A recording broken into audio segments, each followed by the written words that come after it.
sakruang asel tur ka vaye achaluan ti ariang mo tan rigane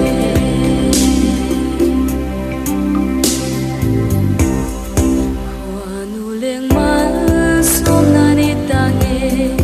enga kherenge pia thumin hanle kia sak mel tu ching lo angur puinun ka yang emle min dem lu